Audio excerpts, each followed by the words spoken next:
शीर्षक: दुख की चट्टान पर खंजर। विशेष बलों में अपने वरिष्ठों द्वारा किए गए क्रूर उत्पीड़न के अंत में वह, एक कमांडर की बेटी, एक टूटी हुई रस्सी के सहारे झूल रही थी और फिर खाई के अंधेरे में गिर गई। ठीक उसी समय जब उसकी यूनिट इस सब को एक दुर्भाग्यपूर्ण दुर्घटना के रूप में दबाने की कोशिश कर रही थी, उसके पिता, एक जनरल कमांडर जो पूरी सशस्त्र सेना को हिला सकते थे, अपनी बेटी की खबर सुनकर प्रकट हुए। पिता के नाम पर शुरू हुआ खूनी बदला एक भयानक तूफान बन गया जिसने उस यूनिट को निगल लिया और उस संगठन की सड़ी हुई जड़ों को उखाड़ फेंकने वाले क्रूर फैसले की ओर ले गया। भोर की ठंडी हवा चाकू की धार की तरह फेफड़ों में चुभ रही थी। समुद्र तल से 4 मीटर से अधिक की ऊंचाई पर हिमालय की पर्वतमाला की हवा में शहरी हवा से अलग घनत्व था। हिम तेंदुआ नामक विशेष बलों की कमान के तहत पर्वतीय ब्रिगेड की चौकी के गेट से गुजरते हुए सार्जेंट अंजलि सिंह ने एक ऐसा तनाव महसूस किया जिससे उसके शरीर की हर कोशिका सिकुड़ती हुई महसूस हुई। सैन्य ट्रक से उतरने के बाद उसके लड़ाकू जूते परेड ग्राउंड की बजरी पर मजबूती से उतरे। उसके चारों ओर केवल धुंध में लिपटे विशाल पहाड़ों का परिदृश्य था और उन सैनिकों के चेहरे पहाड़ों की तरह ही कठोर थे। उसके आगमन की रिपोर्ट संक्षिप्त थी, लेकिन उस संक्षिप्त क्षण में भी वह एक अदृश्य लहर को महसूस कर सकती थी जो उफान पर थी। लेफ्टिनेंट कर्नल के पद वाले बटालियन कमांडर की मैत्रीपूर्ण मुस्कान के पीछे उसे देख रहे अधिकारियों की आंखों में केवल जिज्ञासा से अधिक कुछ चमक रहा था। जनरल कमांडर की बेटी। किसी ने यह नहीं कहा, लेकिन वे 3 शब्द उसके माथे पर एक अदृश्य मुहर की तरह छपे हुए थे। उसके पिता पैरा एसएफ के कमांडिंग जनरल विक्रम सिंह सशस्त्र बलों में एक महान हस्ती थे और यही तथ्य इस समय उसके टखनों पर सबसे भारी बेड़ी थी। पहली परीक्षा तब आई जब वह बैरक में अपना सामान व्यवस्थित कर रही थी। अपराधी सार्जेंट रत्ना रावत थी जो उसकी सीधी वरिष्ठ और उस बैरक की अनौपचारिक शासक थी। उस्तरे जैसी तेज आंखों और कसकर बंद होठों के साथ वह बर्फीली ठंडक बिखेर रही थी। रत्ना ने अंजलि की अलमारी को देखा और व्यंग्यात्मक रूप से हंसी। वह हंसी अपमान और उपहास का मिश्रण थी। इन बंदे के 2, तुम्हारा नाम अंजलि सिंह है ना? तुम्हारी अलमारी की सफाई किसी राजकुमारी के कमरे जैसी है। यह बैरक है, तुम्हारे पिताजी का दफ्तर नहीं। फिर से करो। उसकी आवाज ठंडी और हुक्म चलाने वाली थी। बिना एक शब्द कहे अंजलि ने अपने हाल ही में व्यवस्थित किए गए कपड़ों को फिर से निकाला और उन्हें सटीकता से मोड़ना शुरू कर दिया। यह सैन्य प्रशिक्षण के दौरान उसके कानों में ऊबने तक डाला गया तरीका था। हालांकि रत्ना के मानक बहुत ऊंचे लग रहे थे, या यूं कहें जैसे कोई मानक था ही नहीं। हर बार जब अंजलि तय करना समाप्त करती, रत्ना कोई छोटी सी गलती ढूंढ लेती और उसे बार बार दोहराने का आदेश देती। धूल का एक कण, कपड़ों पर एक शिकन, सब कुछ उसे ठेस पहुंचाता। इस निरंतर यातना के बीच अंजलि ने एक शब्द भी नहीं कहा। वह सहज रूप से जानती थी कि इस समय मुंह खोलना सबसे मूर्खतापूर्ण कार्य होगा। रत्ना के बगल में हमेशा सार्जेंट दिव्या राणा एक परछाई की तरह उसका पीछा करती थी। दिव्या ने रत्ना की तरह खुलेआम नफरत नहीं दिखाई, लेकिन उसकी उपहासपूर्ण निगाहें और सहमतिपूर्ण चुप्पी अंजलि के सीने में खंजर से भी तेज चुभती थी। यूनिट के अन्य सदस्य या तो अनदेखा करने का नाटक करते या जानबूझकर अपनी आंखें फेर लेते। इस अलग थलग पर्वतीय इकाई में सार्जेंट रत्ना का अधिकार निरंकुश था। किसी में भी उसका विरोध करने की हिम्मत नहीं थी। पहली दोपहर पर्वतीय गतिशीलता का अभ्यास शुरू हुआ। हिमालय के ऊबड़ खाबड़ इलाके किसी भी नौसिखिए का हौसला तोड़ने के लिए काफी थे। यह अभ्यास बहुत कठिन था। खड़ी ढलानों पर चढ़ना और चक्करदार चट्टानों को पार करना। अंजलि को अपनी शारीरिक शक्ति और कौशल पर भरोसा था, क्योंकि उसने विशेष बलों के प्रशिक्षण को उत्कृष्ट अंकों के साथ पास किया था। लेकिन रत्ना ने उसे चैन से नहीं रहने दिया। जनरल कमांडर की बेटी निश्चित रूप से एक ग्रीन हाउस में फूल की तरह पली बढ़ी होगी। पहली बार इस तरह के ऊबड़ खाबड़ पहाड़ पर चल रही हो, है ना? मेरे पीछे पीछे रहो, पीछे मत रहना। मैं नहीं चाहती कि पूरी टीम एक व्यक्ति के कारण भुगते। रत्ना जानबूझकर अंजलि को सबसे कठिन रास्तों से ले गई। उसने चुपके से अंजलि के बैग का वजन बढ़ा दिया और उसे सबसे कठिन काम सौंपे। हर ब्रेक के दौरान अंजलि चुपचाप सब कुछ सहन करती रही। भले ही उसने अपने होठों को खून बहने तक काट लिया हो, भले ही असहनीय दर्द से उसके फेफड़े फटने वाले हों, उसने एक बार भी कराह नहीं भरी। अगर यह एक स्वागत अनुष्ठान था तो वह इसे स्वीकार करने को तैयार थी। वह यहां अपने पिता के बड़े नाम के कारण नहीं, बल्कि अपनी क्षमताओं के कारण पहचानी जाना चाहती थी। हालांकि उसके प्रयासों ने रत्ना के विकृत दिल को बिल्कुल भी नहीं छुआ। इसके विपरीत अंजलि का दृढ़ रवैया रत्ना की नफरत को और भड़काने वाला लग रहा था। जब सूरज डूबा और वे बेस पर लौटे तो अंजलि का पूरा शरीर पसीने और कीचड़ से लथपथ था। नहाने और बैरक में लौटने के बाद रत्ना ने ठंडी आवाज में कहा, आज मैंने जिन रस्सियों और सुरक्षा उपकरणों का इस्तेमाल किया उन सभी की फिर से जांच करो, फिर उन्हें गोदाम में वापस रख दो। अगर एक बाल भी चिपका मिला तो देख लेना। यह वास्तव में उस दिन ड्यूटी पर मौजूद दूसरे सार्जेंट का काम था। अंजलि अपने थके हुए शरीर को उपकरण गोदाम तक घसीट कर ले गई। ठंडे गोदाम के अंदर रस्सियों से मिट्टी की धूल साफ करते हुए उसने एक लंबी सांस ली। उसे स्पष्ट रूप से महसूस हुआ कि यहां उसका जीवन आसान नहीं होगा और यह केवल आने वाले एक बड़े तूफान का संकेत था। हिमालय की घाटियों की तरह जो अंधेरे में डूबी हुई थीं, एक गहरी और उदास छाया चुपचाप यूनिट के अंदर छिपी हुई थी और अंजलि ने अपनी जागरूकता के साथ उस छाया के ठीक बीच में कदम रखा था। समय बीतने के साथ रत्ना का उत्पीड़न और भी चालाक और शातिर होता गया। यह अब केवल अनुशासन लागू करने या एक सामान्य स्वागत अनुष्ठान नहीं था। यह स्पष्ट रूप से अंजलि के अस्तित्व को नकारने, उसके आत्मसम्मान को कुचलने का एक अपराध था, जब तक कि वह खुद ही टूट न जाए। उस दिन शूटिंग का अभ्यास था। अंजलि को शूटिंग में बहुत आत्मविश्वास था। एक स्थिर मुद्रा और असाधारण एकाग्रता के साथ उसने हमेशा लगभग पूर्ण स्कोर प्राप्त किया था। हालांकि उस दिन उसकी राइफल का सिरा हल्का सा कांप गया और उसके निशाने बिखर गए। अपने लक्ष्य को फिर से समायोजित करने की कोशिश करने के बाद भी परिणाम वही रहा। उसके सहयोगियों की कानाफूसी और प्रशिक्षक की फटकार उस पर बरस पड़ी। रत्ना ने यह सब अपने होठों के कोनों को थोड़ा ऊपर उठाकर देखा। दयनीय, कागज पर स्कोर पर भरोसा नहीं किया जा सकता। असली युद्ध के मैदान में तुम बस एक आसान निशाना बन जाओगी। अभ्यास के बाद अपनी राइफल साफ करते समय अंजलि चौंक गई। उसकी राइफल के पिछले सिरे पर एक महीन खरोंच थी और उसकी स्थिति थोड़ी टेढ़ी थी। यह एक ऐसी क्षति थी जो तब तक नहीं हो सकती थी जब तक कि किसी ने जानबूझकर इसे नुकसान न पहुंचाया हो। वह अनुमान लगा सकती थी कि अपराधी कौन था, लेकिन कोई सबूत नहीं था। बिना कुछ कहे उसने उस सिरे को अपने अतिरिक्त हिस्से से बदल दिया और अगले शूटिंग अभ्यास में उसने जानबूझकर एक आदर्श स्कोर के साथ गोलीबारी की। उसने स्पष्ट रूप से देखा कि कैसे रत्ना का चेहरा एक पल के लिए तन गया। उत्पीड़न केवल प्रशिक्षण के मैदान में ही नहीं होता था, बैरक उसके लिए एक और युद्ध का मैदान बन गया था। चुपके से उसकी वर्दी की जेब में मिट्टी डालना या उसके जूतों के अंदर चिपचिपा तरल डालना आम बात थी। रात में उसे श्रवण मतिभ्रम भी होता था, जैसे सोते समय कोई उसके सिर के बगल में फुसफुसा रहा हो। सार्जेंट दिव्या राणा अब खुले तौर पर रत्ना के कार्यों का समर्थन करती थी और अंजलि का मजाक उड़ाती थी। वाह, अंजलि तो गहरी नींद में सोती है, कहीं अपने पिता को याद करके रो तो नहीं रही। यूनिट के अन्य सदस्य अभी भी चुप थे। उनकी चुप्पी एक मौन सहमति थी जिसने अंजलि को अलगाव की गहरी खाई में और धकेल दिया। वह अकेली थी। इस विशाल पर्वत के किले में इसके काम की जमात कोई भी उसकी तरफ नहीं था। सबसे मुश्किल बात, यूनिट के अंदर फैली दुर्भावनापूर्ण अफवाहें थीं। कहा जाता था कि अंजलि ने एक आरामदायक पद पाने के लिए जनरल कमांडर के कनेक्शन का उपयोग करने की कोशिश की, लेकिन असफल रही और अंततः इस दूरस्थ स्थान पर फेंक दी गई। वास्तव में उसका पुरुषों के साथ एक जटिल समस्या थी, इसलिए हंगामा करने के बाद उसे यहां स्थानांतरित कर दिया गया। मैंने सुना है कि उसने प्रशिक्षण सहन न कर पाने के कारण प्रशिक्षक का विरोध किया। ये निराधार कहानियां पूरी यूनिट में फैल गईं।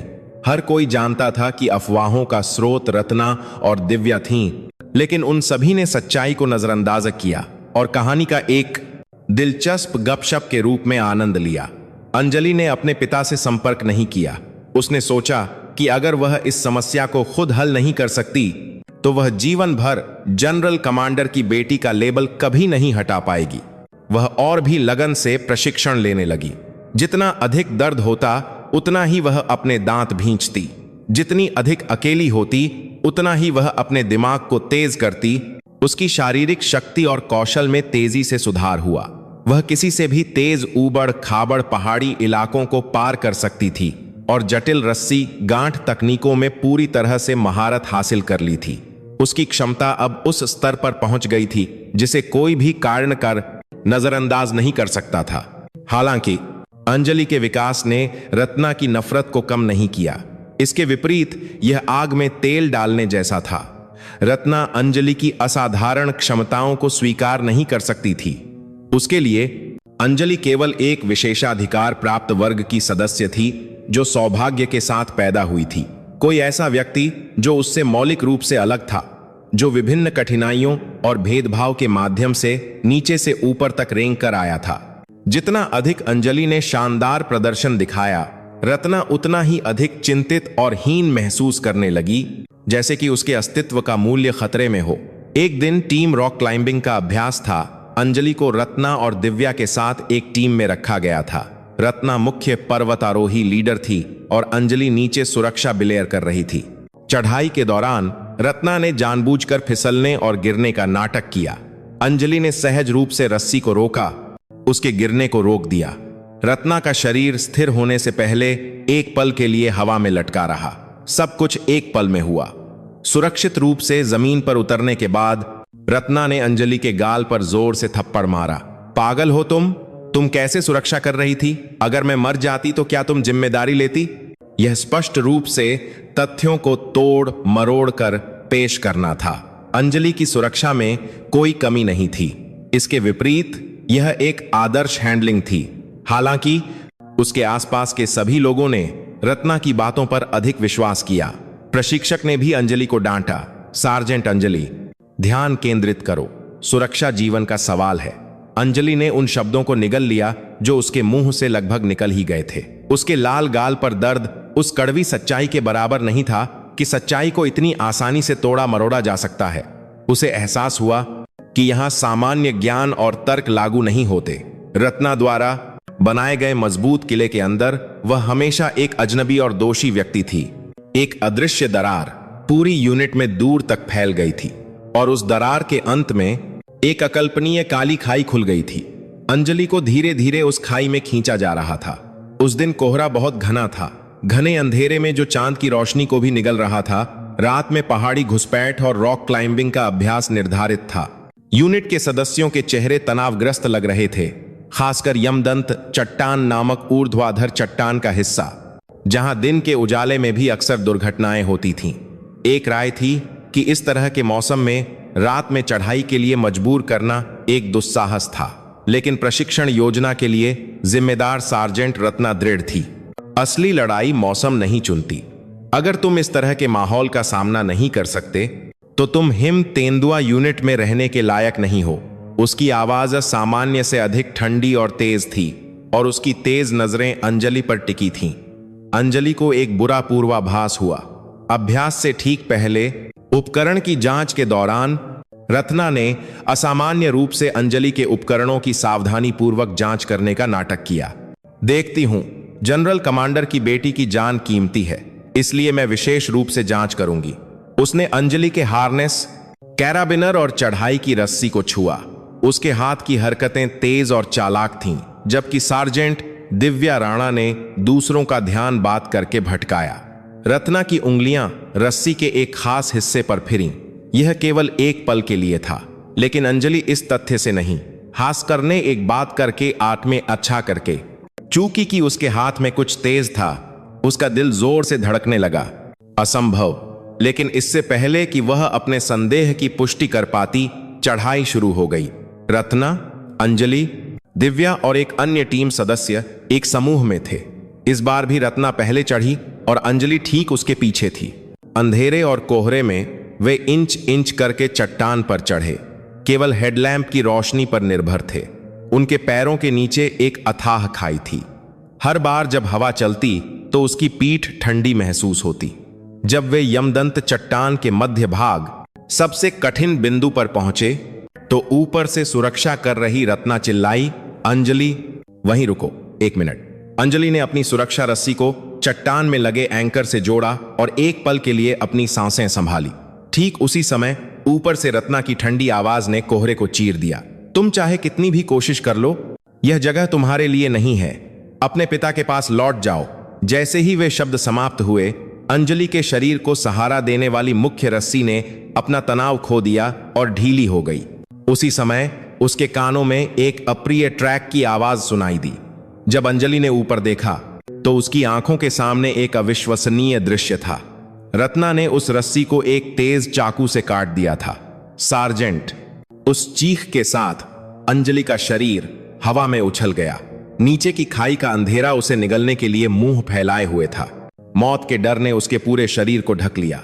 हालांकि उसका गिरना एक जोरदार झटके के साथ कुछ मीटर नीचे रुक गया। दूसरी सुरक्षा रस्सी, जिसे उसने अपने बुरे पूर्वाभास के कारण खुद लगाया था, ने चमत्कारिक रूप से उसके शरीर को रोक लिया।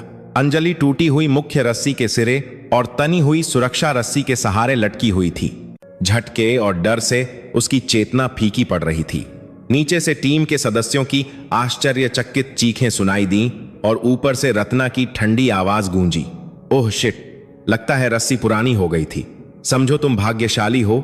अंजलि! उस आवाज में जरा भी आश्चर्य या भ्रम नहीं था। यह सब एक सुनियोजित उत्तम अपराध था। दिव्या केवल डरी हुई खड़ी थी, कुछ भी कहने में असमर्थ, जबकि रत्ना ने शांति से रेडियो पर बात करना शुरू कर दिया। यहां अल्फा टीम, अभ्यास के दौरान रस्सी टूटने की घटना हुई है। सार्जेंट अंजलि सुरक्षा रस्सी पर लटकी हुई अलग थलग पड़ गई है। तुरंत बचाव दल भेजो। उसने इस स्थिति को एक दुर्घटना के रूप में पेश किया। अंजलि ने अपने होंठ काट लिए।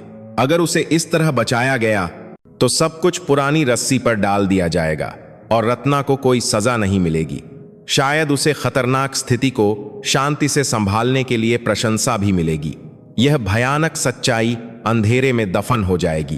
तभी बगल की चट्टान से सूबेदार मेजर भैरव सिंह की चीख सुनाई दी, जो दूसरे रास्ते पर चढ़ाई का नेतृत्व कर रहे थे। वह एक अनुभवी सैनिक थे जिन्हें यूनिट में एक जीवित किंवदंती माना जाता था। उनकी तेज आंखें अंधेरे को चीरकर पूरी स्थिति को देख सकती थीं। सार्जेंट रत्ना, तुम क्या कर रही हो? टूटी हुई रस्सी के सिरे की स्थिति तुरंत बताओ। सूबेदार मेजर भैरव की आवाज में एक असामान्य दृढ़ता थी। उनके लंबे अनुभव ने उन्हें बता दिया था कि प्राकृतिक क्षति और जानबूझकर काटने से अलग अलग निशान छूटते हैं। रत्ना का चेहरा एक पल के लिए तन गया। लटकते हुए अंजलि ने एक निर्णय लिया। वह बस हार नहीं मान सकती थी। अपनी बची हुई ताकत से उसने टूटी हुई रस्सी के सिरे को अपनी जेब के चाकू से काटा और उसे अपनी वर्दी के अंदर गहराई में डाल दिया। सबूत, रत्ना के बुरे इरादों से खुदा हुआ एक ठोस सबूत। फिर उसने जीवित रहने और इस सारी सच्चाई को उजागर करने के लिए निराशा में चट्टान पर वापस चढ़ना शुरू कर दिया। उस चट्टान पर खुदा हुआ बुरा इरादा इतना गहरा और स्पष्ट था। अब उस बुराई का सीधे सामना करने का समय आ गया था। सूबेदार मेजर भैरव सिंह की चीख के साथ अभ्यास तुरंत रोक दिया गया। बचाव दल ने तेजी से काम किया और चट्टान पर लटकी अंजलि को सुरक्षित स्थान पर खींच लिया।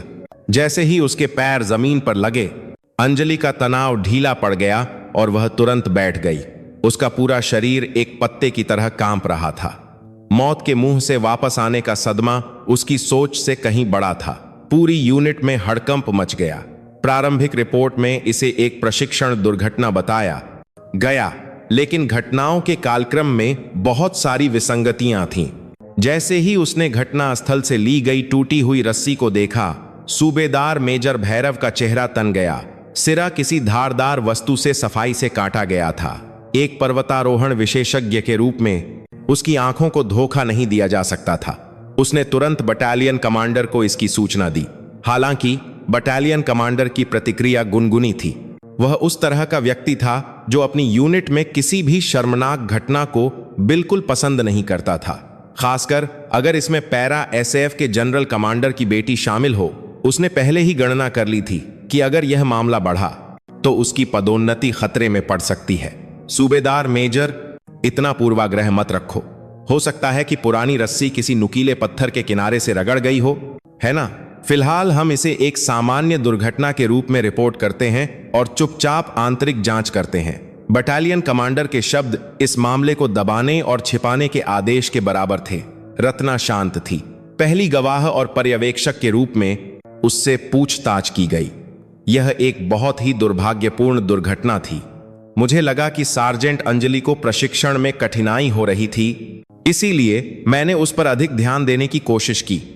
लेकिन इस घटना ने मुझे बहुत दुखी किया। मुझे उम्मीद नहीं थी कि रस्सी इतनी पुरानी हो गई होगी। पर्यवेक्षण की जिम्मेदारी मुझ पर है। उसने आंसू बहाते हुए अपनी लापरवाही स्वीकार करने का नाटक किया, लेकिन उसके चालाक शब्दों के पीछे उसने यह प्रभाव डाला कि अंजलि एक अक्षम सैनिक थी। डरी हुई दिव्या ने रत्ना की पटकथा का पालन किया। यूनिट के अन्य सदस्यों ने रत्ना के प्रतिशोध के डर से गवाही दी कि उन्होंने कुछ भी नहीं देखा। सच्चाई के सभी दरवाजे एक एक करके बंद हो गए। अंजलि को आराम के लिए मेडिकल रूम में अलग थलग कर दिया गया। डॉक्टर ने कहा कि हालांकि कोई शारीरिक चोट नहीं थी, लेकिन उसे एक गंभीर मनोवैज्ञानिक सदमा लगा था और कुछ दिनों के आराम की सिफारिश की। लेकिन अंजलि आराम नहीं कर सकती थी। यह स्पष्ट था कि अगर समय बीतता रहा तो सब कुछ दफन हो जाएगा। उसने चुपके से अपनी वर्दी की जेब में छिपाई हुई रस्सी का टुकड़ा सूबेदार मेजर भैरव को दे दिया, जो उससे मिलने आए थे। सूबेदार मेजर, यह सबूत है, कृपया इसे सुरक्षित रखें। सूबेदार मेजर भैरव ने रस्सी का टुकड़ा लिया और तनावग्रस्त चेहरे से सिर हिलाया। वह इस भ्रष्ट चुप्पी के कार्टेल को तोड़ने की एकमात्र उम्मीद थे। कुछ दिन बीत गए। यूनिट में जांच धीमी गति से चल रही थी। माहौल इस निष्कर्ष की ओर बढ़ रहा था कि यह पर्यवेक्षण में लापरवाही के कारण हुई एक दुर्घटना थी। अंजलि को अपराधी रत्ना का सामना करना पड़ा। हर दिन रत्ना एक विजेता की शांति दिखाती थी। अंजलि के पास आकर उसे सांत्वना देने का नाटक करती। तुम्हारी हालत अब बेहतर है, तुम जरूर बहुत चौंक गई होगी। अगली बार मैं तुम्हारी देखभाल करने में और अधिक सावधान रहूंगी। उस पाखंडी आवाज को सुनना ही उसे बीमार कर रहा था। अंजलि ने कोई जवाब नहीं दिया। उसकी चुप्पी सहमति नहीं थी, बल्कि एक बड़े गुस्से को संघनित करने की प्रक्रिया थी। चुप्पी का बोझ पूरी यूनिट पर दबाव डाल रहा था। हर कोई सच्चाई जानता था, लेकिन किसी में भी बोलने की हिम्मत नहीं थी। एक व्यक्ति के रूप में रत्ना का डर और शांति के लिए समस्याओं को छिपाने की संगठनात्मक आदत एक विशाल दीवार बन गई जो अंजलि को रोक रही थी। उसे एहसास हुआ कि असली दुश्मन सिर्फ रत्ना ही नहीं थी। सच्चाई को नजरअंदाज करने और अन्याय को मंजूरी देने वाली चुप्पी की पूरी व्यवस्था उसकी दुश्मन थी।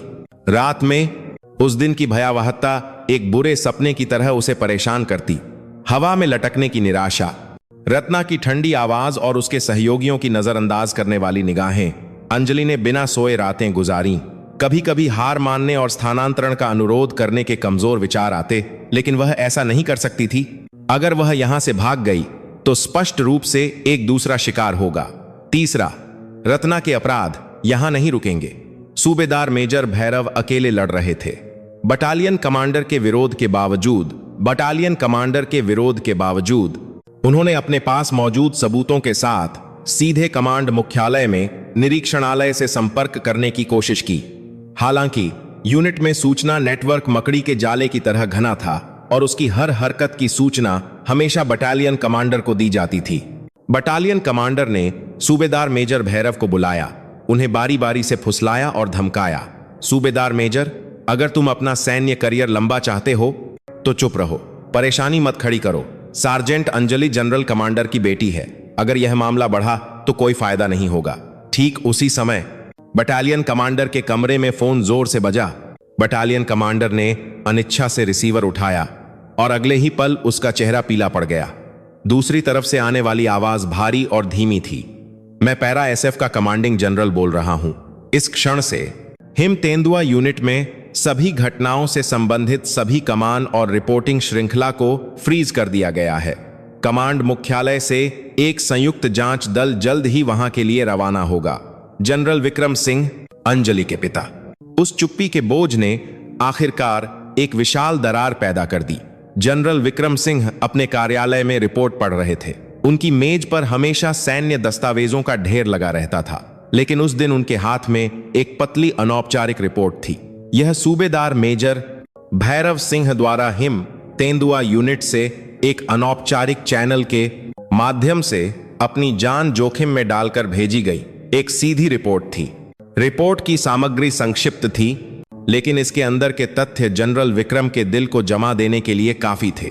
सार्जेंट अंजलि सिंह रात में रॉक क्लाइंबिंग अभ्यास के दौरान एक दुर्घटना का शिकार हो गईं। जानबूझकर रस्सी काटने का संदेह है। यूनिट के अंदर मामले को छिपाने और दबाने के प्रयास के संकेत हैं। गहन जांच की आवश्यकता है। उनकी बेटी का नाम और जानबूझकर रस्सी काटने का वाक्यांश उनकी आंखों में चुभ गया। एक पल के लिए उनकी दृष्टि अंधेरी हो गई। एक कमांडर होने से पहले वह एक पिता थे। जब उनकी प्यारी बेटी ने उनके नक्शेकदम पर चलते हुए एक सैनिक बनने का फैसला किया तो उन्हें गर्व और हमेशा चिंता महसूस हुई, खासकर जब उनकी बेटी ने स्वेच्छा से प्रसिद्ध रूप से कठोर पर्वतीय इकाई के लिए आवेदन किया। वह इतने चिंतित थे कि सो नहीं पाते थे और अब वह चिंता उनकी आंखों के सामने एक भयानक वास्तविकता बन गई थी। उनका गुस्सा चरम पर पहुंच गया। उन्हें लगा कि वह तुरंत हिमतेंदुआ यूनिट के बेस पर भागना चाहते हैं, जिम्मेदार लोगों के कॉलर पकड़ना चाहते हैं और सब कुछ उलट देना चाहते हैं। लेकिन वह पूरी विशेष बलों का नेतृत्व करने वाले कमांडर थे। भावनात्मक कार्रवाई केवल स्थिति को और खराब कर देगी। उन्होंने एक पल के लिए अपनी आंखें बंद कीं, अपने उबलते गुस्से को दबाया और जब उन्होंने अपनी आंखें फिर से खोलीं तो उनकी निगाहें एक ठंडे कमांडर की निगाहों में बदल चुकी थीं। उन्होंने फैसला किया कि चूंकि यह मामला उनकी बेटी से संबंधित है, इसलिए उन्हें इसे और भी निष्पक्ष और सावधानी से संभालना होगा। उन्हें सच्चाई को स्पष्ट रूप से उजागर करना था, बिना इस गलतफहमी को पैदा किए कि व्यक्तिगत भावनाएं शामिल थीं। उन्होंने तुरंत निरीक्षणालय के प्रमुख और विधि प्रमुख को बुलाया। अब से ध्यान से सुनो। हम हिमतेंदुआ यूनिट में दुर्घटना के मामले की पूरी तरह से फिर से जांच करेंगे। कमांड मुख्यालय से सर्वश्रेष्ठ कर्मियों के साथ एक संयुक्त जांच दल का गठन करो। जांच दल का नेतृत्व निरीक्षणालय के मेजर अर्जुन खन्ना को सौंपा गया है। निरीक्षणालय के प्रमुख एक पल के लिए झिझके। मेजर अर्जुन खन्ना को कमांड मुख्यालय में एक बहुत ही सिद्धांतवादी व्यक्ति के रूप में जाना जाता था। वह एक सर्जिकल चाकू की तरह तेज व्यक्ति थे जो किसी भी बाहरी दबाव से नहीं हिलते थे और केवल सबूतों और सिद्धांतों के आधार पर काम करते थे। उन्हें जनरल कमांडर की बेटी से जुड़े मामले में रखना इस मुद्दे का सीधे सामना करने के इरादे का एक बयान था। जनरल मेजर अर्जुन बहुत कठोर हैं। यह वास्तव में समस्याएं पैदा कर सकता है। यही कारण है कि मैंने उन्हें चुना है। इस मामले में थोड़ा भी संदेह नहीं रहना चाहिए। यह इसलिए नहीं है क्योंकि यह मेरी बेटी से संबंधित है। यह हमारी सेना की नींव को हिलाने वाली सड़ी हुई जड़ों को उखाड़ने के लिए है। मेजर अर्जुन को जांच के लिए सभी आवश्यक अधिकार दो। आदेश दो कि हिमतेंदुआ यूनिट के कमांडर सहित कोई भी जो जांच में बाधा डालता है या सहयोग नहीं करता है, उसे तुरंत उसके पद से हटा दिया जाएगा और कड़ी सजा दी जाएगी। जनरल विक्रम की आवाज स्टील की तरह कठोर थी। उनके आदेश पर निरीक्षणालय के प्रमुख और विधि प्रमुख अब कोई आपत्ति नहीं कर सके। उस शाम जनरल विक्रम ने अपनी बेटी को फोन किया। वह उलझन में थे कि किन शब्दों से शुरू करें। हालांकि फोन के दूसरी तरफ से सुनाई देने वाली उनकी बेटी की आवाज शांत थी। मैं ठीक हूं पिताजी, मैं बिल्कुल ठीक हूं। अंजलि, पिताजी, यह कोई व्यक्तिगत मामला नहीं है।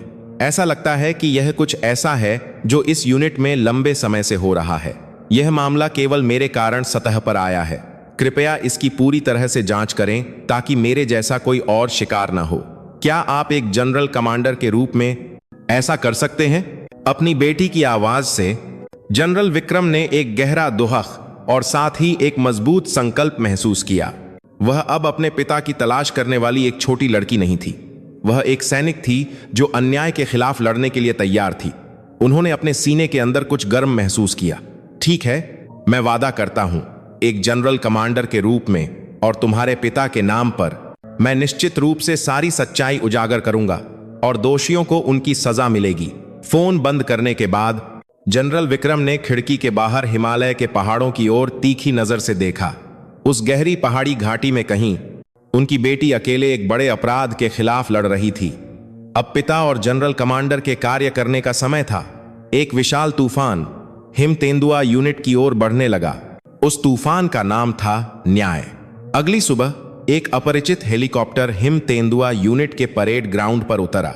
हेलीकॉप्टर से उतरने वाले कमांड मुख्यालय के निरीक्षणालय से सैन्य पुलिस और उनके कमांडर मेजर अर्जुन खन्ना थे। उनके आगमन ने पूरी यूनिट में एक कड़ा तनाव भर दिया। मेजर अर्जुन की ठंडी निगाहों ने धीरे धीरे परेड ग्राउंड पर कतार में खड़े यूनिट के सदस्यों को देखा। उन्होंने कोई भावना नहीं दिखाई, लेकिन उनकी उपस्थिति ही उस यूनिट पर दबाव डालने वाले चुप्पी के कार्टेल को तोड़ने के लिए काफी थी। बटालियन कमांडर ने एक मजबूर मुस्कान के साथ मेजर अर्जुन का स्वागत किया।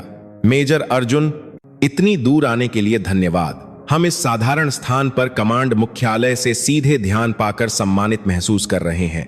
मेजर अर्जुन ने उनके अभिवादन के जवाब में केवल हल्का सा सिर हिलाया और हाथ मिलाने के लिए बढ़ाए गए हाथ को नजरअंदाज कर दिया। इस वजह क्षण से इस यूनिट में सार्जेंट अंजलि सिंह के मामले से संबंधित सभी जांच अधिकार संयुक्त जांच दल के हाथ में हैं। बटालियन कमांडर को जांच के लिए सभी आवश्यक सहायता प्रदान करनी होगी और जांच दल की गतिविधियों में बिल्कुल भी हस्तक्षेप नहीं करना चाहिए। तुरंत सभी संबंधित पक्षों की व्यक्तिगत फाइलें, पूरी प्रशिक्षण रिकॉर्ड और घटना के दिन उपयोग किए गए सभी उपकरणों की सूची सौंपें। उसकी आवाज एक मशीन की तरह सटीक और ठंडी थी। उसके तेज आभा मंडल के दबाव में बटालियन कमांडर कुछ नहीं कह सका और दस्तावेजों को लेने के लिए दौड़ पड़ा। जांच दल का पहला कदम यूनिट के अंदर एक अस्थायी पूछताछ कक्ष स्थापित करना और संबंधित पक्षों को एक एक करके बुलाना था। सबसे पहले जिसे बुलाया गया वह सार्जेंट रत्ना रावत थी। वह बिना किसी डर के पूछताछ कक्ष में दाखिल हुई। इसके विपरीत थोड़ी जिज्ञासा और अहंकार दिखाई दे रहा था। उसका रवैया ऐसा था जैसे वह इस बात से परेशान हो कि यह मामला सिर्फ इसलिए बड़ा हो गया क्योंकि इसमें जनरल कमांडर की बेटी शामिल थी। मेजर अर्जुन ने उसे अपने सामने बैठने के लिए कहा और बिना कुछ कहे केवल दस्तावेजों को पलटते रहे। एक तनावपूर्ण चुप्पी कमरे में छा गई। सबसे पहले बोलने वाली रत्ना थी। अगर कुछ पूछना है तो जल्दी पूछो, मैं भी व्यस्त हूं। तभी मेजर अर्जुन ने अपनी नजरें दस्तावेजों से हटाईं और सीधे उसकी ओर देखा। उनकी नजरें एक सर्जिकल चाकू की तरह तेज थीं, जैसे कि वे उसके भीतर तक घुस रही हों। सार्जेंट रत्ना, घटना के दिन की स्थिति को शुरू से अंत तक बहुत विस्तार से बताएं। आपने क्या देखा, आपने क्या सुना और यहां तक कि आपने क्या सोचा। रत्ना ने अपनी तैयार की गई पटकथा के अनुसार सुचारू रूप से गवाही दी। पुरानी रस्सी, अंजलि की अक्षमता, एक दुर्भाग्यपूर्ण दुर्घटना। उसकी गवाही तार्किक थी और यहां तक कि भावनात्मक दलीलों से भी भरी हुई थी, इसलिए पहली नजर में यह एकदम सही लग रही थी। हालांकि मेजर अर्जुन ने उसकी गवाही में एक छोटी सी दरार पाई। वह बहुत ही उत्तम, बहुत ही सहज बोल रही थी, जैसे कि दर्जनों बार अभ्यास किया गया नाटक का संवाद हो। अगर आपको लगता है कि रस्सी पुरानी हो गई थी तो आपने अभ्यास से पहले उसे क्यों नहीं बदला? हर बार सभी उपकरणों को नए से बदलना संभव नहीं है। घिसाव का स्तर मुझे अभी भी उचित सीमा के भीतर लगा। परिणाम यह हुआ कि मेरा मूल्यांकन गलत निकला। मुझे इसका बहुत अफसोस है। क्या सार्जेंट अंजलि को आमतौर पर प्रशिक्षण का पालन करने में कठिनाई होती है? ईमानदारी से कहूं तो हां, उसका उत्साह अधिक था, लेकिन शारीरिक और तकनीकी रूप से उसमें अन्य सदस्यों की तुलना में कई कमियां थीं। मुझे उसे बराबरी पर लाने के लिए और अधिक मेहनत करनी चाहिए थी, लेकिन मेरा दिल ऐसा करने के लिए बहुत कमजोर था। उसने चालाकी से खुद को एक जिम्मेदार वरिष्ठ के रूप में पेश किया, जबकि अंजलि को एक समस्याग्रस्त जूनियर बना दिया। लेकिन मेजर अर्जुन ने उसकी बातों पर तुरंत विश्वास नहीं किया। इसके बाद उसने सार्जेंट दिव्या राणा को बुलाया। रत्ना के विपरीत दिव्या बहुत चिंतित लग रही थी। वह पसीना बहा रही थी और ठीक से आंखें नहीं मिला पा रही थी। उसकी गवाही रत्ना से जरा भी अलग नहीं थी, लेकिन उसके अजीब बोलने का लहजा और कांपती हुई आवाज ने साबित कर दिया कि सब कुछ झूठ था। सच में सार्जेंट रत्ना ने जो कुछ भी कहा वह सच है। मैं इतनी चौंक गई थी कि मुझे कुछ भी याद नहीं है। मेजर अर्जुन ने उस पर और दबाव नहीं डाला और उसे जाने दिया। वह जानता था कि दिव्या एक कमजोर कड़ी थी जो बिना किसी यातना के अपने आप टूट जाएगी। जांच दल के आगमन ने यूनिट के सदस्यों को बेचैन कर दिया।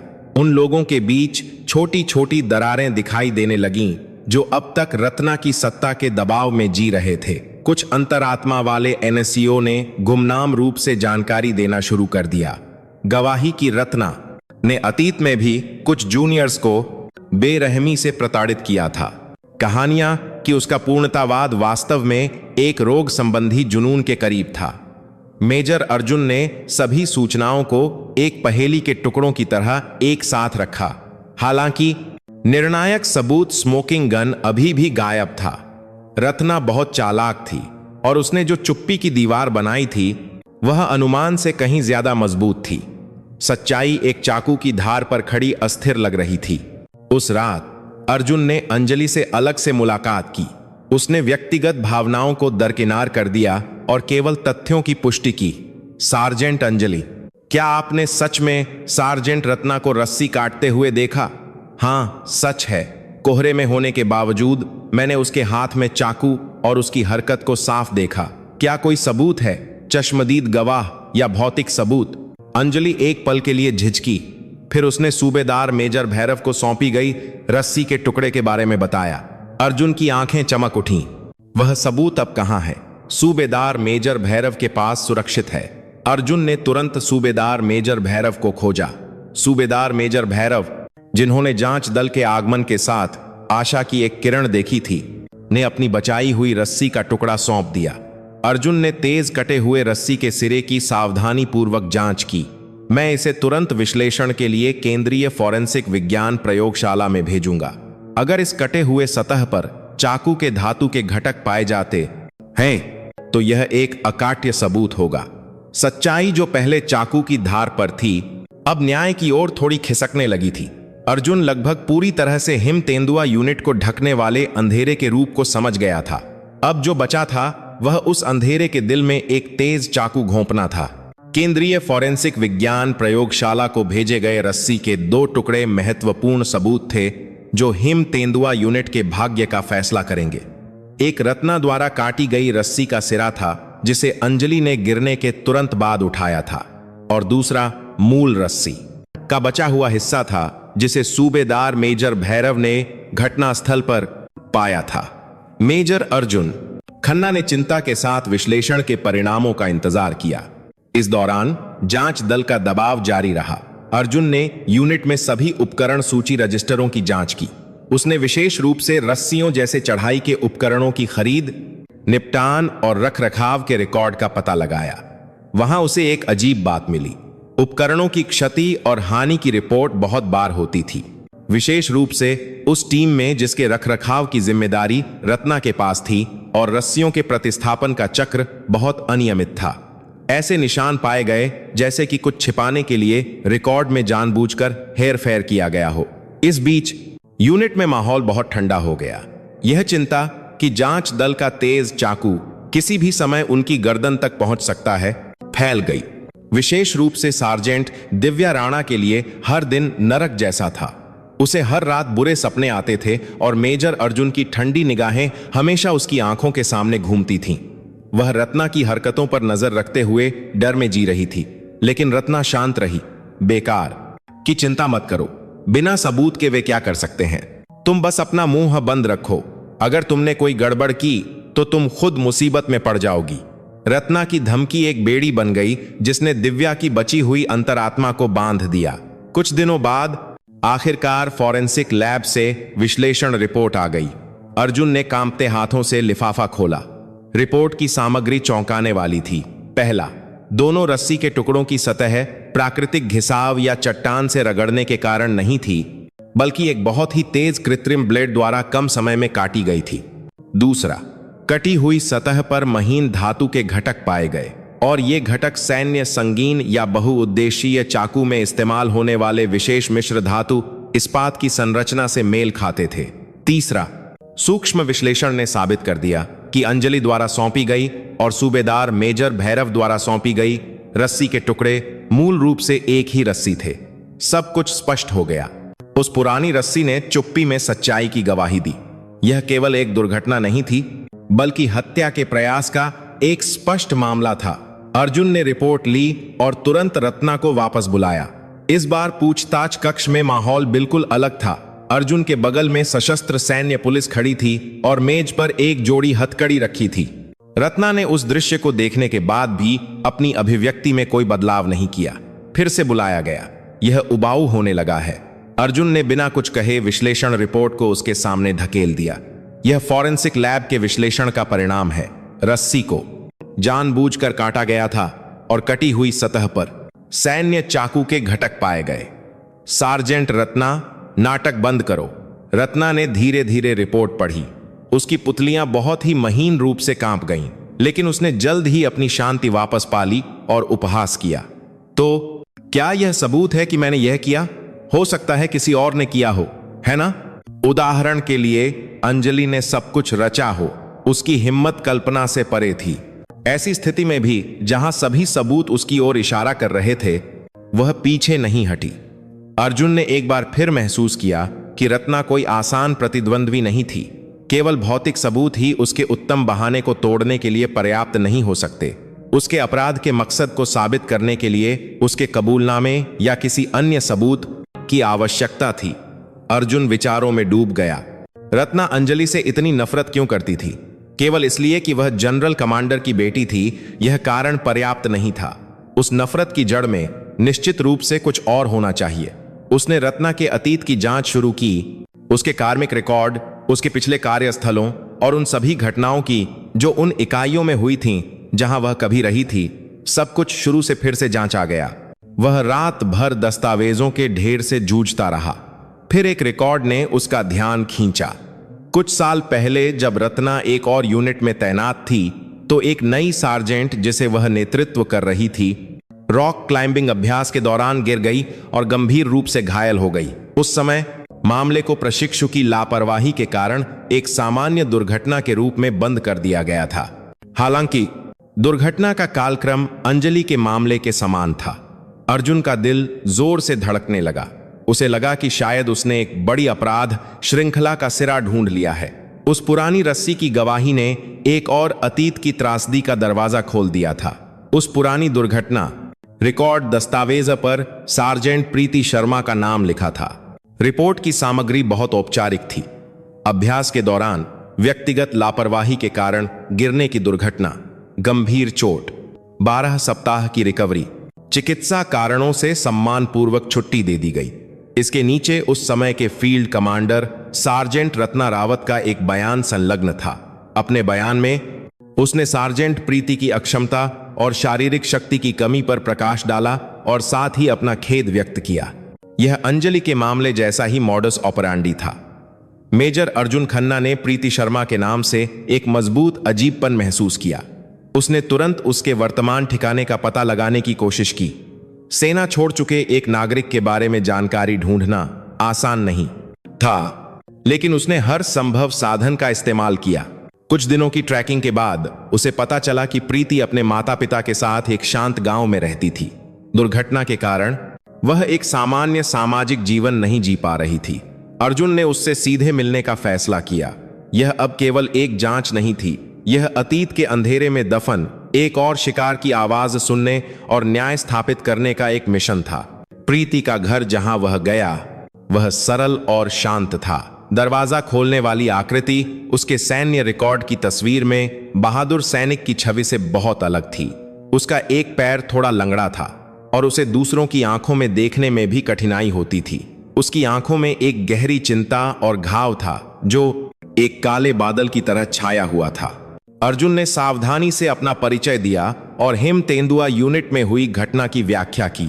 जैसे ही सार्जेंट रत्ना का नाम लिया गया, प्रीति का चेहरा पीला पड़ गया और उसका शरीर कांपने लगा। उसकी मां दौड़कर आई और अपनी बेटी को सहारा दिया। मेरी बेटी से उस नाम का दोबारा उल्लेख मत करो। तुम सेना के लोगों ने ही उसे इस हाल में पहुंचाया है। अब और क्या चाहते हो? मां की लगभग उन्मादी चीख का सामना करते हुए अर्जुन ने अपना सिर झुका लिया। उसने एक पल इंतजार किया, फिर शांत लेकिन दृढ़ आवाज में फिर से बात की। मां, मुझे खेद है, लेकिन अब एक और शिकार है। अगर प्रीति बोलने की हिम्मत नहीं करती तो सार्जेंट रत्ना को कोई सजा नहीं मिलेगी और वह अपने कर्मों को दोहराती रहेगी। अतीत की सच्चाई को उजागर करना प्रीति के घावों को भरने का पहला कदम हो सकता है। उसकी सच्ची विनती ने प्रीति की निगाहों को डगमगा दिया। उसने अपनी मां के निषेध को दरकिनार किया और कांपती आवाज में कहा, मैं बात करूंगी। अर्जुन उसे अपने घर के पास एक शांत कॉफी शॉप में ले गया। एक कप गर्म चाय के साथ खुद को शांत करते हुए प्रीति ने उस दिन की सच्चाई बताना शुरू किया जो उसने कभी किसी को नहीं बताई थी। उसकी कहानी अंजलि के अनुभव के समान थी। रत्ना ने विशेष रूप से शारीरिक रूप से कमजोर प्रीति पर दबाव डाला, उसे टीम का बोझ बताया।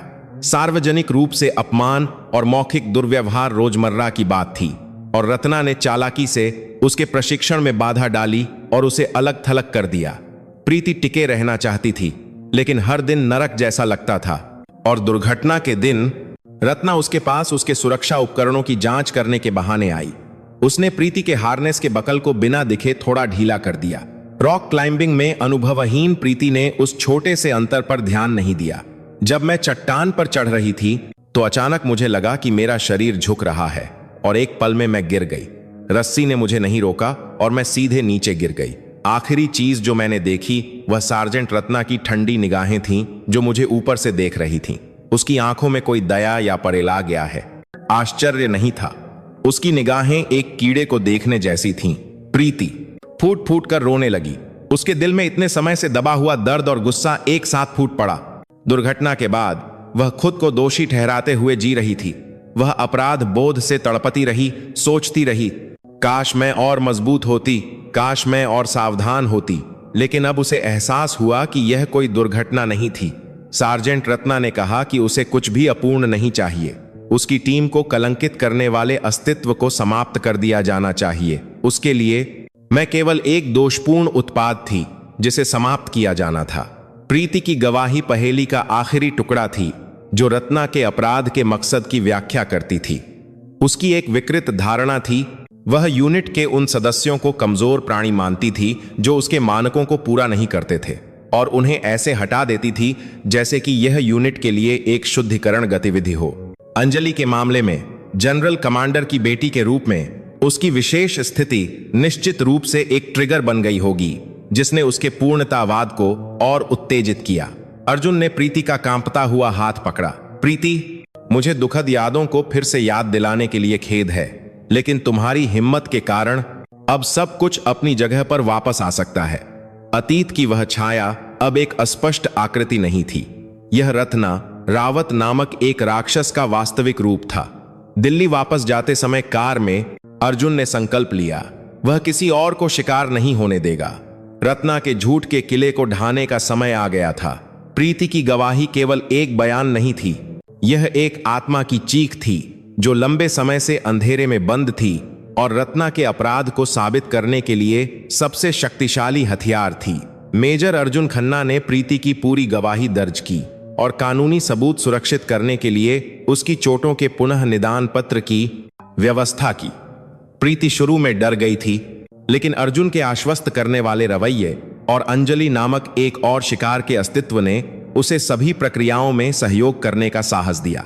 अर्जुन हिम तेंदुआ यूनिट में वापस नहीं आया। इसके बजाय उसने कमांडिंग जनरल को एक अंतरिम रिपोर्ट दी और एक नई रणनीति तैयार की। योजना रत्ना और दिव्या को मनोवैज्ञानिक रूप से अलग करके उन्हें नष्ट करने की थी। सबसे पहले उसने सार्जेंट दिव्या राणा को चुपके से कमांड मुख्यालय के पास एक सुरक्षित घर में बुलाया। दिव्या, जिसे बिना कुछ जाने बुलाया गया था, चिंता से कांप रही थी। एक अपरिचित जगह पर और अर्जुन की भेदने वाली निगाहों के नीचे वह ठीक से सांस भी नहीं ले पा रही थी। अर्जुन ने बिना कुछ कहे दिव्या के सामने एक वॉयस रिकॉर्डर रख दिया। फिर उसने प्ले बटन दबाया। रिकॉर्डर से प्रीति की कांपती हुई आवाज बहने लगी। रत्ना के हाथों उसके साथ हुए भयानक अनुभव की कहानी से लेकर उसके गिरने के क्षण तक उसकी जीवंत गवाही ने उस संकरे कमरे की हवा को भारी बना दिया। दिव्या का चेहरा और भी पीला पड़ गया। वह यह जानकर चौंक गई कि जिस अपराध में वह शामिल थी वह पहला नहीं था और रत्ना के अपराध उसकी कल्पना से कहीं परे थे। रिकॉर्डिंग समाप्त होने के बाद अर्जुन ने धीमी आवाज में बात की। सार्जेंट दिव्या, तुम अब हत्या के प्रयास के मामले में एक साथी हो। रत्ना ने अतीत में भी ऐसा ही किया है। सार्जेंट प्रीति को जीवन भर विकलांगता के साथ जीना होगा। इस बार भी अगर सार्जेंट अंजलि भाग्यशाली नहीं होती तो तुम एक हत्यारे होती। उसके शब्द दिव्या के दिल में खंजर की तरह चुभ गए। सार्जेंट रत्ना, वह मुझे नहीं छोड़ेगी। रत्ना का खेल खत्म हो गया है। केवल इस गवाही से ही वह सैन्य जेल में जीवन भर सड़ेगी। समस्या तुम हो सार्जेंट दिव्या। क्या तुम रत्ना की ढाल बनी रहोगी और भारी सजा स्वीकार करोगी, या तुम अब सारी सच्चाई कबूल करोगी और सजा में नरमी की गुहार लगाओगी? चुनाव तुम्हारे हाथ में है। अर्जुन उठा और खिड़की से बाहर देखने लगा, जैसे दिव्या को सोचने का समय दे रहा हो। कमरे में केवल दिव्या की भारी सांसें और सिसकियां भरी थीं। उसके सिर में रत्ना की ठंडी धमकी और अर्जुन की दृढ़ आवाज आपस में लड़ रही थीं। हालांकि प्रीति की पीड़ा की आवाज ने उसके बचे हुए विवेक को कसकर पकड़ लिया। यह डर कि उसे किसी भी समय प्रीति की तरह फेंका जा सकता है, उसे जकड़ लिया। आखिरकार दिव्या के झुके हुए कंधे कांपने लगे, जैसे सीलबंद यादों का बांध टूट गया हो। वह फूट फूट कर रोने लगी और सब कुछ कबूल करने लगी। मैं सब कुछ बताऊंगी। मैंने वही किया जो सार्जेंट रत्ना ने आदेश दिया था। मैं सिर्फ डरी हुई थी। दिव्या ने विस्तार से बताया कि कैसे रत्ना ने अंजलि की रस्सी को नुकसान पहुंचाया, किस तरह का चाकू इस्तेमाल किया गया और उसे कहां छिपाया, और कैसे रत्ना ने उसे घटना के बाद कहानी मिलाने का निर्देश दिया। उसके कबूलनामे ने सभी बिखरे हुए पहेली के टुकड़ों को पूरी तरह से जोड़ दिया। अर्जुन ने उसकी सारी गवाही दर्ज की। अब रत्ना के खिलाफ कानूनी और मनोवैज्ञानिक घेराबंदी पूरी हो चुकी थी। अगले दिन अर्जुन प्रीति और दिव्या के साथ हिम तेंदुआ यूनिट के लिए रवाना हुआ। उसने अब रत्ना को अलग से नहीं बुलाया। इसके बजाय उसने पूरी यूनिट के सदस्यों के सामने परेड ग्राउंड पर सब कुछ समाप्त करने का फैसला किया। क्योंकि अन्याय पैदा करने वाला व्यक्ति होता है, लेकिन उसे अनुमति देने और उसे बड़ा करने वाली पूरी संगठन की चुप्पी होती है। सच्चाई को सबके सामने सबसे दर्दनाक तरीके से उजागर किया जाना था। परेड ग्राउंड पर खड़ी रत्ना अपने सामने प्रीति और दिव्या को देखकर एक पल के लिए जम गई। विशेष रूप से दिव्या को रोते हुए और उससे बचते हुए देखकर उसे एहसास हुआ कि सब कुछ खत्म हो गया है, लेकिन उसने अंत तक टूटने की कोशिश नहीं की। अर्जुन ने माइक्रोफोन लिया। इस क्षण से मैं सार्जेंट रत्ना रावत द्वारा सार्जेंट अंजलि सिंह के खिलाफ हत्या के प्रयास और सार्जेंट प्रीति शर्मा के खिलाफ गंभीर हमले के आरोपों पर अंतिम जांच के परिणामों की घोषणा करूंगा। उसकी आवाज हिमालय की घाटियों में लाउड स्पीकर के माध्यम से गूंजी। सीलबंद यादों की आवाज आखिरकार बाहरी दुनिया में फूट पड़ी। मेजर अर्जुन खन्ना की आवाज ने परेड ग्राउंड पर सन्नाटा तोड़ दिया। बिना किसी भावना के उन्होंने एकत्र किए गए सबूतों को एक एक करके प्रस्तुत किया। फॉरेंसिक लैब के विश्लेषण के परिणामों से लेकर दिव्या के कबूलनामे और प्रीति की चौंकाने वाली गवाही तक। यूनिट के सदस्य सच्चाई के उजागर होने की प्रक्रिया को देखते हुए अपनी सांसें रोके हुए थे। उनके चेहरे आश्चर्य, भय और थोड़े अपराध बोध से मिले जुले थे। सभी की आंखें एक बिंदु पर टिकी थीं। सार्जेंट रत्ना रावत, जो परेड ग्राउंड के बीच में अकेली खड़ी थी। उसने अपने चारों ओर सैकड़ों आंखों के जोड़ों को ऐसे देखा जैसे कुछ हुआ ही ना हो, जैसे कि यह पूरी स्थिति एक नाटक हो जिसका उससे कोई लेना देना नहीं था। एक व्यंग्यात्मक मुस्कान अभी भी उसके होठों पर थी। अर्जुन ने अंततः व्हील चेयर पर बैठी प्रीति को माइक्रोफोन दिया। प्रीति ने कांपते हाथों से माइक्रोफोन लिया और बड़ी मुश्किल से अपना मुंह खोला। मुझे सार्जेंट रत्ना के कारण एक सैनिक बनने का अपना सपना छोड़ना पड़ा और मुझे जीवन भर लंगड़े पैर के साथ जीना पड़ा। लेकिन शारीरिक पीड़ा से भी भारी वह समय था जो मैंने यह सोचकर बिताया कि सब कुछ मेरी गलती थी। साथियों, यूनिट के अंदर होने वाले अन्याय के प्रति चुप मत रहो। वह चुप्पी एक और मुझे बना सकती है। उसकी आवाज छोटी थी, लेकिन उसमें गूंज किसी भी चीख से ज्यादा तेज थी। यह उस चुप्पी के कार्टेल पर एक स्पष्ट दरार की आवाज थी जिसने परेड ग्राउंड को ढक रखा था। सभी गवाहियों के समाप्त होने के बाद अर्जुन रत्ना की ओर मुड़ा। सार्जेंट रत्ना, क्या तुम कुछ कहना चाहती हो? उस क्षण रत्ना का मजबूत दिखने वाला स्टील का किला आखिरकार ढहने लगा। वह अब अपनी व्यंग्यात्मक मुस्कान नहीं बनाए रख सकी। इसके बजाय वह एक गुस्से में फूट पड़ी जो पागलपन के करीब था। हाँ, मैंने किया तो क्या? तुम लोग क्या जानते हो जो बोलने की हिम्मत कर रहे हो? मैंने केवल इस यूनिट के लिए, सशस्त्र बलों के लिए कमजोरों को हटाया। अंजलि एक परजीवी है जो केवल जनरल कमांडर के कनेक्शन के कारण आई है, और प्रीति एक बोझ है जो केवल रो सकती है।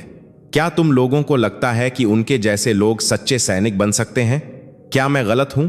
उसकी चीखें आत्म औचित्य और एक विकृत विश्वास से भरा एक एकालाप थीं। उसने अपनी गलती स्वीकार नहीं की, बल्कि यह तर्क दिया कि उसके कार्य उचित थे। मैंने अपने तरीके से सेना से प्यार किया। तुम लोगों के विपरीत, जो केवल सुरक्षित रहना चाहते हो और पदोन्नति के लिए वरिष्ठों की चापलूसी करते हो, मैं ही असली सैनिक हूं। उसकी पागल चीख ने यूनिट के सदस्यों को निशब्द कर दिया। उन्हें आखिरकार एहसास हुआ कि रत्ना को नियंत्रित करने वाली सोच कितनी खतरनाक और विकृत थी। अंजलि ने उस दृश्य को चुपचाप देखा, गुस्सा नहीं, बल्कि रत्ना के प्रति गहरी दया की भावना जो उसने महसूस की। उसने सोचा कि रत्ना शायद एक और शिकार हो सकती है जिसे इस विकृत सैन्य संगठन ने बनाया है। जब रत्ना का गुस्सा अपने चरम पर पहुंचा तो अर्जुन ने ठंडी आवाज में आदेश दिया, सार्जेंट रत्ना रावत को हत्या के प्रयास और गंभीर हमले के आरोप में गिरफ्तार करो। इस क्षण से सैन्य पुलिस पास आई, उसकी बाहें पकड़ी और उसे हथकड़ी लगा दी। हथकड़ी की क्लिक की आवाज उसके स्टील के किले के पूरी तरह से ढहने का संकेत थी। रत्ना ने अब कोई विरोध नहीं किया। एक खाली अभिव्यक्ति के साथ, जैसे कि उसकी सारी ऊर्जा खत्म हो गई हो, उसे सैन्य पुलिस द्वारा ले जाया गया। एक उत्तम सैनिक के रूप में जिस विश्वास को उसने जीवन भर बनाए रखने की कोशिश की थी, वह सबसे दुखद तरीके से समाप्त हो गया। इसके बाद सार्जेंट दिव्या राणा को भी एक साथी के रूप में गिरफ्तार किया गया। वह केवल रोती रही और बिना एक शब्द कहे ले जाई गई। मुख्य अपराधियों की गिरफ्तारी के बाद परेड ग्राउंड पर एक भारी सन्नाटा छा गया। बटालियन कमांडर ने बिना कुछ कहे अपना सिर झुका लिया। यूनिट के सभी सदस्य जिन्होंने अब तक सच्चाई को नजरअंदाज किया था और चुपचाप इसे मंजूरी दी थी, वे भी अपना सिर नहीं उठा सके, जैसे कि वे पापी हों। अंजलि ने रत्ना की ढहती हुई पीठ को देखा और सोचा, सच्ची जीत किसी को दंडित करना और नष्ट करना नहीं है। असली लड़ाई जो बची है वह इस घटना को इस राख हो चुकी जगह पर नई आशा के बीज बोने और एक स्वस्थ संगठन बनाने के लिए एक महत्वपूर्ण मोड़ बनाना है, जहां इस तरह की त्रासदी फिर कभी नहीं होगी। उसकी लड़ाई अभी शुरू हुई थी। सार्जेंट रत्ना रावत और सार्जेंट दिव्या राणा की गिरफ्तारी एक बड़ा कांड बन गई, जिसने न केवल हिम तेंदुआ यूनिट को बल्कि पूरे विशेष बल कमान को हिलाकर रख दिया। सैन्य अदालत में आयोजित मुकदमा सेना के भीतर और बाहर दोनों जगह एक बड़ी सुर्खी बन गया। मुकदमे की प्रक्रिया जनता के लिए खुली थी और सेना के भीतर अन्याय और हिंसा का असली चेहरा, जो अब तक ढका हुआ था, स्पष्ट रूप से उजागर हो गया। अदालत में रत्ना ने अंत तक कोई पछतावा नहीं दिखाया। उसने जोर देकर कहा कि उसकी कार्रवाई यूनिट की लड़ाकू ताकत को बनाए रखने के लिए एक अपरिहार्य कदम था। उसके वकील ने तर्क दिया कि वह लंबे सैन्य जीवन के तनाव और जुनूनी बाध्यकारी व्यक्तित्व विकार के कारण मानसिक विकार से पीड़ित थी, लेकिन अदालत ने इसे खारिज कर दिया। यह तथ्य कि उसका अपराध बहुत सुनियोजित और क्रूर था और पछतावे के कोई संकेत नहीं थे, उसके खिलाफ भारी पड़ने वाले कारक बन गए। प्रीति और अंजलि गवाह के रूप में उपस्थित हुईं। प्रीति ने अपनी व्हील चेयर से कांपती आवाज में उस दिन की सच्चाई की गवाही दी। उसकी गवाही ने अदालत कक्ष में सभी के दिलों को छू लिया और स्पष्ट रूप से दिखाया कि रत्ना के तर्क कितने निराधार थे। अंजलि ने शांत स्वर में घटना के कालक्रम को बताया। उसने व्यक्तिगत रूप से रत्ना के लिए सजा की मांग नहीं की, बल्कि इस तरह की त्रासदी को जन्म देने वाली संरचनात्मक समस्या पर प्रकाश डाला। सार्जेंट रत्ना स्पष्ट रूप से दोषी है, लेकिन मैं पूछना चाहती हूं, हमारे संगठन ने क्या किया कि वह इस तरह का राक्षस बन गई? क्या कोई वरिष्ठ या सहकर्मी नहीं था जो उसके गलत विश्वासों को सुधार सकता था? अगर हम केवल सब कुछ व्यक्तिगत विचलन पर दोष देते हैं और समाप्त कर देते हैं, तो दूसरी और तीसरी रत्ना हमेशा किसी भी समय फिर से प्रकट हो सकती है। उसका बयान मुकदमे में उपस्थित कई सैन्य अधिकारियों के लिए एक कड़ी चेतावनी बन गया। सार्जेंट दिव्या राणा ने अपने सभी आरोपों को स्वीकार कर लिया और रोते हुए सजा में नरमी की गुहार लगाई। उसने स्वीकार किया कि उसने रत्ना के दबाव के कारण अपराध में भाग लिया था, लेकिन उसे बहुत पछतावा था कि उसके मूर्खतापूर्ण और कायरतापूर्ण चुनाव ने एक अमिट घाव छोड़ दिया था। अदालत में कई हफ्तों की तीखी बहस के बाद आखिरकार फैसले का दिन आ गया। मुख्य न्यायाधीश ने एक गंभीर आवाज में फैसला पढ़ा। अभियुक्त रत्ना रावत एक सैनिक के रूप में अपने कर्तव्य को भूल गई है और अपने सहयोगियों की जान को खतरे में डाला है। उसका अपराध बहुत गंभीर है और उसने कोई पछतावा नहीं दिखाया है, इसलिए भारी सजा से बचा नहीं जा सकता। इसके द्वारा अभियुक्त को हत्या के प्रयास और गंभीर हमले का दोषी ठहराया जाता है और उसे 15 साल की जेल की सजा सुनाई जाती है। 15 साल की जेल एक सैनिक को मिल सकने वाली अधिकतम सजा। रत्ना ने फैसला सुनते समय अपनी अभिव्यक्ति में कोई बदलाव नहीं दिखाया। उसने केवल चुपचाप अपनी आंखें बंद कर लीं। अभियुक्त दिव्या राणा हालांकि अपराध में शामिल होने का दोषी पाया गया है, लेकिन चूंकि उसने जांच में सक्रिय रूप से सहयोग किया है और अपनी गलतियों पर बहुत पछतावा है, इसलिए उसे 5 साल की परिवीक्षा के साथ 3 साल की जेल की सजा सुनाई जाती है। दिव्या बैठ गई और फूट फूट कर रोने लगी। अदालत कक्ष छोड़ते समय वह अंजलि और प्रीति के पास गई, घुटने टेके और माफी मांगी। मैं वास्तव में माफी चाहती हूं। न्याय के तराजू ने दृढ़ता से काम किया था। हालांकि यह अंत नहीं था। जनरल विक्रम सिंह ने इस मामले को पूरे सशस्त्र बलों में संस्कृति में सुधार के लिए एक प्रेरणा बनाने का फैसला किया। उन्होंने तुरंत पूरी हिम तेंदुआ यूनिट के विशेष निरीक्षण का आदेश दिया। बटालियन कमांडर को उसके पद से हटा दिया गया और मामले को छिपाने या होने देने वाले संबंधित अधिकारियों को भी अनुशासनात्मक बोर्ड के समक्ष प्रस्तुत किया गया। कमांडिंग जनरल के आदेश के अनुसार हिम तेंदुआ यूनिट में बड़े पैमाने पर फेरबदल हुआ। एक नए कमांडर को नियुक्त किया गया और पूरी यूनिट के सदस्यों के लिए मनोवैज्ञानिक परामर्श कार्यक्रम और मानवाधिकार शिक्षा शुरू की गई। आंतरिक अन्याय की रिपोर्टिंग प्रणाली को मजबूत किया गया और गुमनामी की गारंटी देने वाले संचार चैनल खोले गए। हाल ही में तूफान की चपेट में आई हिम तेंदुआ यूनिट को एक गहरा घाव लगा था, लेकिन साथ ही इसमें एक नए बदलाव की संभावना भी थी।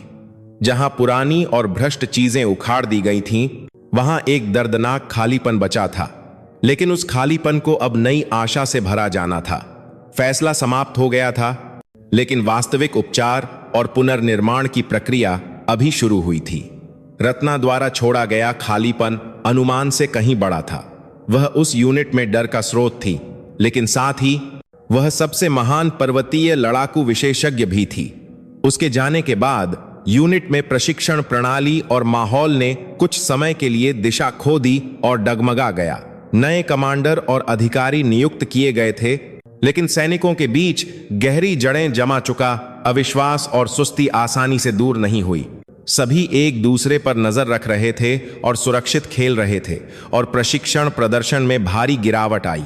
अंजलि ने इस पूरी प्रक्रिया को देखा और गहरे विचारों में डूब गई। उसे दूसरी यूनिट में स्थानांतरित होने का अवसर दिया गया। उसके पिता जनरल विक्रम सिंह भी नहीं चाहते थे कि उनकी बेटी भयानक यादों से भरी जगह पर रहे, लेकिन अंजलि नहीं जा सकी। उसने सोचा कि यहां से भागने का मतलब रत्ना से पूरी तरह हारना होगा। वह अपने द्वारा झेली गई पीड़ा का अर्थ खोजना चाहती थी। वह इस राख हो चुकी जगह पर अपने हाथों से आशा के बीज बोना और उन्हें बढ़ने तक पालना चाहती थी। उसने उस यूनिट में रहने की अपनी मंशा बताई। उसके फैसले ने कई लोगों को चौंका दिया, लेकिन केवल सूबेदार मेजर भैरव सिंह ने चुपचाप उसके कंधे पर थपथपाया। यह एक असली सैनिक है, सार्जेंट। अंजलि ने जो पहली चीज की वह थी नष्ट हो चुकी प्रशिक्षण प्रणाली को सुधारना। उसने नए बटालियन कमांडर को रत्ना के तरीकों की समस्याओं के बारे में विस्तार से बताया। उसने जोर देकर कहा कि डर और जबरदस्ती पर आधारित प्रशिक्षण अल्पकालिक परिणाम दे सकता है, लेकिन यह कभी भी सच्ची टीम वर्क और लड़ाकू ताकत नहीं बना सकता। इसके बजाय उसने आपसी विश्वास और संचार पर आधारित एक नया प्रशिक्षण कार्यक्रम प्रस्तावित किया। उसका प्रस्ताव बहुत नवीन था। अब यह ऊपर से नीचे की शिक्षा नहीं थी, जहां वरिष्ठ एक तरफा सिखाते थे, बल्कि एक ऐसी विधि थी जहां सभी टीम के सदस्य सबसे अच्छा समाधान खोजने के लिए एक साथ चर्चा और शोध करते थे। उसने तर्क दिया कि सुरक्षा सर्वोच्च प्राथमिकता होनी चाहिए, लेकिन एक ऐसा माहौल बनाया जाना चाहिए जहां वे असफल होने से न डरें और खुद को चुनौती देना जारी रख सकें। शुरू में हिचकिचाते हुए बटालियन कमांडर और अधिकारियों ने धीरे धीरे अंजलि के ईमानदार रवैये और तार्किक स्पष्टीकरण के लिए अपने दिल खोल दिए। उसके प्रस्ताव को आधिकारिक तौर पर अपनाया गया और उसे नए सार्जेंटों के लिए पर्वतीय प्रशिक्षण प्रशिक्षक का काम दिया गया। बेशक प्रक्रिया सहज नहीं थी। उसे पुराने तरीकों के आदि वरिष्ठ एनएसईओ से एक अदृश्य प्रतिरोध का सामना करना पड़ा और सैनिकों को भी नई प्रणाली के अनुकूल होने में कठिनाई हुई। यह उपहास कि अंजलि खुद को दिखाने के लिए जनरल कमांडर के कनेक्शन का उपयोग कर रही थी फिर से सुनाई देने लगा। लेकिन अंजलि नहीं डगमगाई। उसने शब्दों के बजाय कार्यों से दिखाया। उसने सबसे खतरनाक चट्टान के हिस्से पर चढ़ाई का नेतृत्व किया और सबसे कठिन काम संभाला। उसने हर नए सार्जेंट की आंखों में देखा, उनकी कहानियां सुनी, उनकी खूबियों की प्रशंसा की और आत्मविश्वास पैदा किया। तकनीक सिखाने से पहले उसने एक दूसरे पर विश्वास करना और निर्भर रहना सिखाया। कभी मत भूलो कि हम एक दूसरे के जीवन की रस्सी पकड़े हुए हैं। अगर हम अपने बगल के साथी पर भरोसा नहीं कर सकते तो हम एक कदम भी आगे नहीं बढ़ सकते। उसकी ईमानदारी धीरे धीरे सैनिकों के दिलों को छूने लगी। उनके कसकर बंद दिलों में एक बहुत छोटे से बदलाव का बीज अंकुरित होने लगा। यूनिट के सदस्य अब एक दूसरे को पर्यवेक्षक और प्रतिस्पर्धी के रूप में नहीं देखते थे, बल्कि एक दूसरे को एक साथ कठिनाइयों को दूर करने वाले साथी मानने लगे। जब प्रशिक्षण में कोई गलती होती तो डांट के बजाय प्रोत्साहन मिलता। जब कोई कठिन समस्या आती तो वे सभी समाधान खोजने के लिए मिलकर काम करते। राख के ऊपर एक बहुत छोटे लेकिन मजबूत बीज ने अपनी जड़ें जमा ली थीं। उस बीज ने अविश्वास और भय की भूमि को भेद दिया और विश्वास और आशा नामक एक अंकुर उगाया। यद्यपि प्रक्रिया धीमी और कठिन थी, अंजलि को विश्वास था कि यह छोटा सा बदलाव एक दिन एक घना जंगल बन जाएगा जो पूरी हिम तेंदुआ यूनिट और यहां तक कि पूरी सशस्त्र सेना को बदल देगा। वह चुपचाप उस अंकुर को सींचती रही और उसके विकास की निगरानी करती रही। अंजलि द्वारा प्रस्तावित नई प्रशिक्षण पद्धति का सार विश्वास था। उसका मानना था कि रस्सी बांधने के कौशल से अधिक महत्वपूर्ण मानव हृदयों को एकजुट करने का कौशल है। उसके नेतृत्व में नई सार्जेंट प्रशिक्षण टीम फीनिक्स उसके दर्शन का परीक्षण करने वाला पहला मंच बनी। पहला प्रशिक्षण टीम के सदस्यों के बीच समझ बढ़ाने के एक कार्यक्रम के साथ शुरू हुआ। उन्हें प्रशिक्षण के मैदान में ले जाने से पहले अंजलि ने उन्हें एक दूसरे को अपनी पृष्ठभूमि, ताकत और कमजोरियों, सेना में शामिल होने के कारणों और वे सबसे ज्यादा किस चीज से डरते हैं के बारे में बताने का समय दिया। शुरू में अजीब लगने पर सैनिक समय के साथ धीरे धीरे अपने दिल खोलने लगे। वे एक दूसरे को एक साथ कठिन प्रशिक्षण से गुजरने वाले सहयोगियों के रूप में नहीं, बल्कि अपने जीवन और सपनों वाले व्यक्तियों के रूप में समझने लगे। जब वास्तविक पर्वतीय प्रशिक्षण में प्रवेश किया तो अंजलि ने रत्ना के विपरीत दृष्टिकोण का उपयोग किया। जहां रत्ना एक पूर्व निर्धारित मार्ग को थोपती थी और पीछे रहने वालों को बेरहमी से कोड़े मारती थी, वहीं अंजलि ने केवल गंतव्य बिंदु बताया और टीम के सदस्यों को इसे प्राप्त करने का अपना तरीका खोजने दिया। कोई सही जवाब नहीं है, सबसे सुरक्षित और सबसे कुशल मार्ग खुद खोजो। नेता केवल एक व्यक्ति नहीं होता, बल्कि वह व्यक्ति होता है जो स्थिति के अनुसार सबसे उपयुक्त निर्णय लेता है। वही उस समय का नेता होता है। शुरू में भ्रमित टीम के सदस्य चर्चा और सहयोग के माध्यम से इष्टतम मार्ग खोजने और अपनी अपनी भूमिकाएं विभाजित करने लगे। शारीरिक रूप से मजबूत सैनिक सामने नेतृत्व करते, तकनीकी विशेषज्ञ रस्सी लगाते और जिनकी अवलोकन क्षमता तेज होती, वे पहले खतरों की पहचान करते। उस प्रक्रिया में नेतृत्व और अनुयायीपन स्वाभाविक रूप से बनते थे। बेशक असफलताएं भी थीं। वे गलत निर्णय के कारण रास्ता भटक गए और सहन शक्ति का प्रबंधन करने में विफल रहने के कारण पूरी टीम संकट में पड़ गई। हर बार जब ऐसा होता, अंजलि उन्हें कभी नहीं डांटती। इसके बजाय वह उन्हें असफलता के कारणों का विश्लेषण करने और अगली बार इसे सुधारने के तरीकों पर चर्चा करने के लिए आमंत्रित करती। असफलता कोई शर्मनाक बात नहीं है।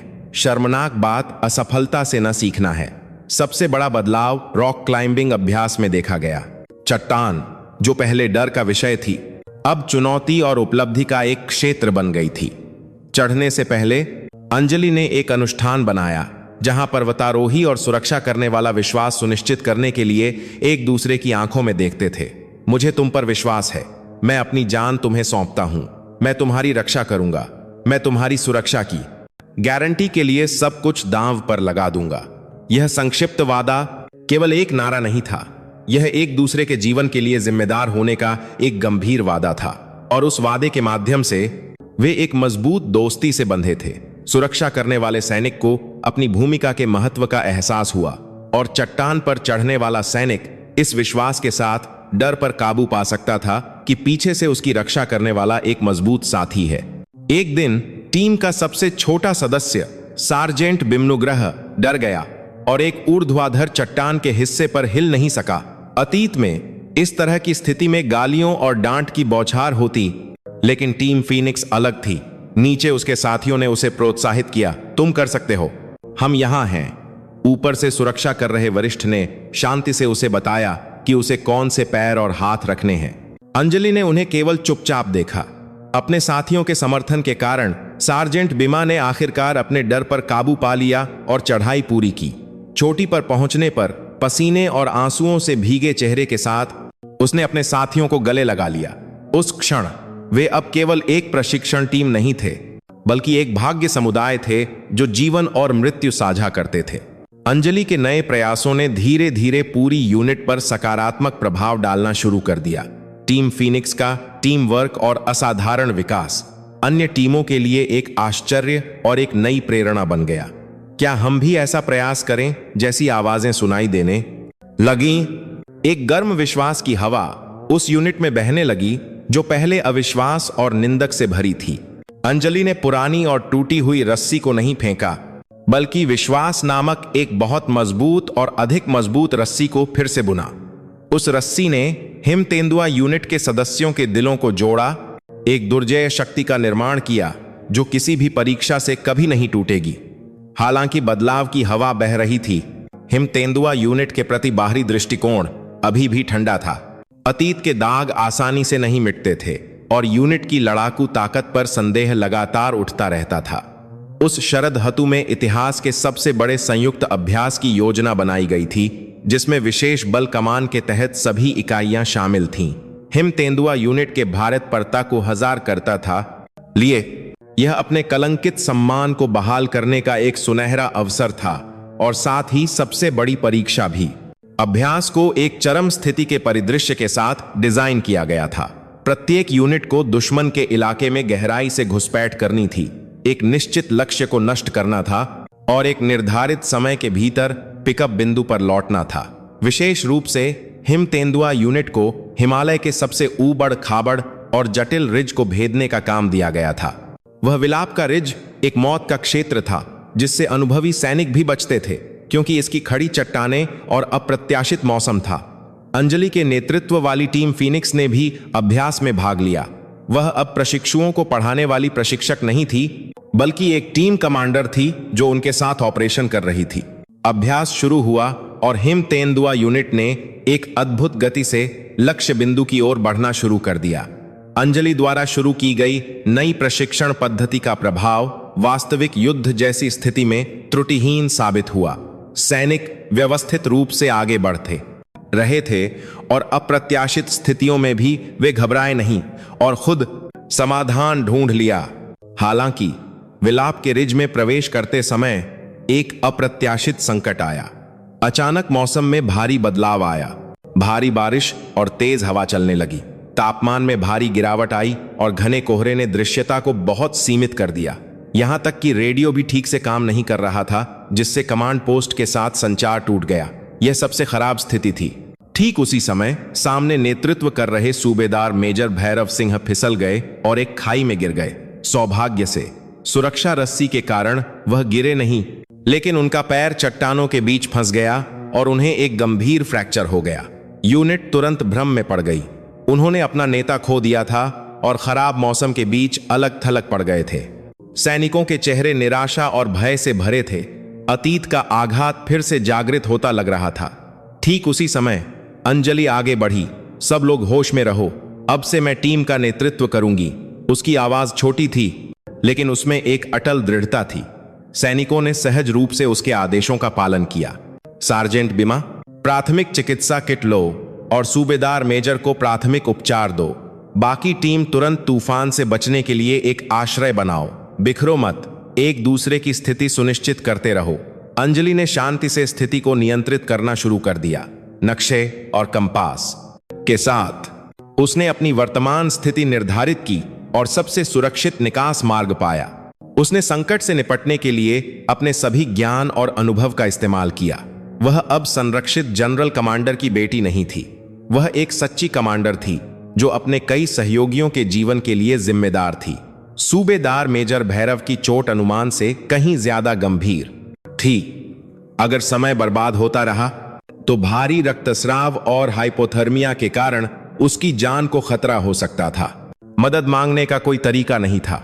अंजलि को एक निर्णय लेना था। हम सूबेदार मेजर को इस रिज के पार खुद ले जाएंगे। अब से कोई भी पीछे नहीं छूटेगा।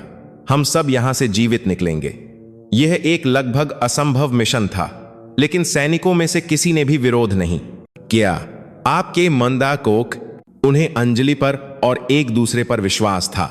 वे बारी बारी से सूबेदार मेजर भैरव को उठाकर विलाप के रिज को कदम दर कदम पार करते रहे। तूफान और बारिश के बीच उन्होंने एक दूसरे के शरीर की गर्मी पर भरोसा किया और भूख को रोकने के लिए बचा हुआ भोजन साझा किया। कितना समय बीत गया था।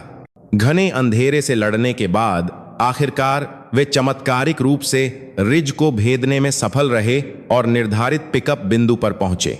अभ्यास का समय समाप्त होने से कुछ ही मिनट पहले उन्हें खोजने वाले अन्य यूनिट के सदस्य उनके कीचड़ और खून से लथपथ एक दूसरे को सहारा देते हुए देखकर निशब्द हो गए। हिम तेंदुआ यूनिट लक्ष्य को नष्ट करने के मिशन में विफल रही, लेकिन उन्होंने कुछ बहुत बड़ा हासिल किया था।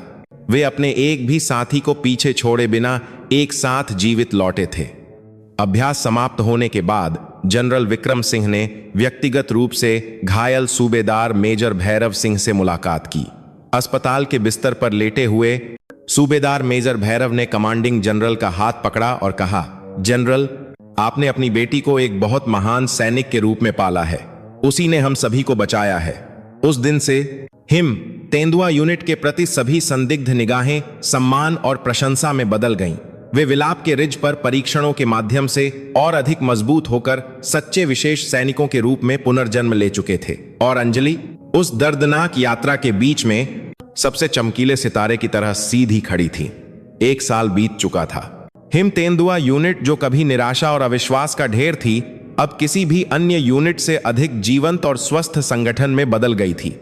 सैनिकों के चेहरे आत्मविश्वास और दोस्ती से भरे थे और प्रशिक्षण का मैदान कभी भी जोशीले नारों से भरना बंद नहीं हुआ। अंजलि द्वारा बोया गया छोटा बीज अब एक घना जंगल बन गया था जो पूरी यूनिट को छाया दे रहा था। अंजलि अब यूनिट के सबसे भरोसेमंद नेताओं में से एक बन गई थी। वह अभी भी नए सार्जेंटों के प्रशिक्षण के लिए जिम्मेदार थी और उसके द्वारा शिक्षित किए गए जूनियर्स, जिन्हें अंजलि के बच्चे कहा जाता था, यूनिट की नई रीढ़ बन गए। उसके पिता जनरल विक्रम सिंह ने कई बार उसे मुख्यालय में एक अधिक आरामदायक पद की पेशकश की, लेकिन उसने हमेशा इसे अस्वीकार कर दिया। उसके लिए हिमालय की ऊबड़ खाबड़ चोटियां, जहां उसने अपने साथियों के साथ पसीना बहाया था, किसी भी कार्यालय से अधिक मूल्यवान घर था। एक छुट्टी की दोपहर अंजलि चुपचाप अपनी कार चलाकर सैन्य जेल की ओर गई। वह नियमित रूप से रत्ना से मिलने जाती थी, शुरू में शायद नफरत और बदला लेने की इच्छा के कारण, लेकिन समय के साथ वह भावना दया और समझ में बदल गई। मुलाकात कक्ष में पारदर्शी एक्रिलिक पैनल के पीछे कैदी की वर्दी में रत्ना दिखाई दी। अपनी सैन्य वर्दी के बिना उसकी तेज छाप बहुत फीकी पड़ गई थी। वह केवल एक थकी हुई दिखने वाली साधारण इंसान थी। फिर आ गई। क्या अब तुम्हारे आने का सिलसिला बंद नहीं होना चाहिए? रत्ना ने रूखे स्वर में कहा, लेकिन उसकी आवाज अब पहले जैसी तेज नहीं थी। बस सार्जेंट का हालचाल जानना चाहती थी। क्या सार्जेंट किताबें पढ़ रही हैं? अंजलि ने शांति से पूछा। वे कुछ देर तक एक अजीब चुप्पी में एक दूसरे को देखते रहे। चुप्पी को तोड़ने वाली पहली रत्ना थी। तुम अभी भी पहाड़ चढ़ती हो? हाँ, यह मेरा काम है। पहाड़ अच्छा है क्योंकि वह कभी झूठ नहीं बोलता। तुम केवल अपनी ताकत से ही उस पर चढ़ सकते हो, और चोटी पर खड़े होकर तुम अपने नीचे सब कुछ देख सकते हो। मुझे वह पसंद है, एक ऐसी दुनिया में जो मेरी इच्छा के अनुसार नहीं चलती। पहाड़ ही एकमात्र ऐसी चीज है जिसने मुझे कभी धोखा नहीं दिया। पहली बार उसने अपने दिल की बात कही। उसके शब्दों से अंजलि एक गहरी अकेलापन और दुनिया के प्रति अविश्वास पढ़ सकती थी। सार्जेंट को भी आखिरकार डर लगता था, है ना? इस दुनिया में अकेले छोड़े जाने का डर। अंजलि के शब्दों ने रत्ना की पुतलियों को चौड़ा कर दिया। वह कुछ भी जवाब नहीं दे सकी और अपना सिर झुका लिया। अंजलि ने और नहीं पूछा, इतना ही काफी था। वह अब रत्ना को पूरी तरह से माफ कर सकती थी। उसे एहसास हुआ कि वह माफी रत्ना के लिए नहीं, आपको, बल्कि खुद के लिए थी, ताकि वह अतीत के घावों से मुक्त हो सके और आगे बढ़ सके। मुलाकात से लौटते समय अंजलि ने अपनी कार रोकी और दूर हिमालय की चोटियों को देखा। वह चट्टान जहां वह 1 साल पहले मौत के डर से लटकी थी, अब एक अस्पष्ट अतीत के दृश्य की तरह महसूस हो रही थी। उसने बहुत पीड़ा और परीक्षाएं झेली थीं, लेकिन उन सभी प्रक्रियाओं में वह एक मजबूत और अधिक परिपक्व इंसान बन गई थी। बेस पर लौटने पर हाल ही में प्रशिक्षण समाप्त करने वाले नए सार्जेंटों ने उसे देखकर उज्जवल मुस्कान दी और सलाम किया। उनकी युवा और उत्साही आकृतियों में अंजलि ने हिम तेंदुआ यूनिट का उज्जवल भविष्य देखा। अपनी यूनिट के सदस्यों के साथ वह फिर से सबसे ऊंचे पहाड़ की चोटी की ओर अपने कदम बढ़ा रही थी। अतीत के घाव अब केवल एक हल्के निशान के रूप में रह गए थे, लेकिन उस घाव ने उसे अधिक साहस और ज्ञान दिया था। जैसे हिमालय की चोटियां जो गर्म सूरज के नीचे शान से खड़ी थीं, अंजलि सभी कठिनाइयों को दूर करने के बाद अपनी जगह पर मजबूती से खड़ी थी। उसकी असली चढ़ाई अभी शुरू हुई थी। उसके दृढ़ कदम एक उच्च आदर्श और विश्वास की ओर एक अंतहीन चढ़ाई पर आगे बढ़ रहे थे।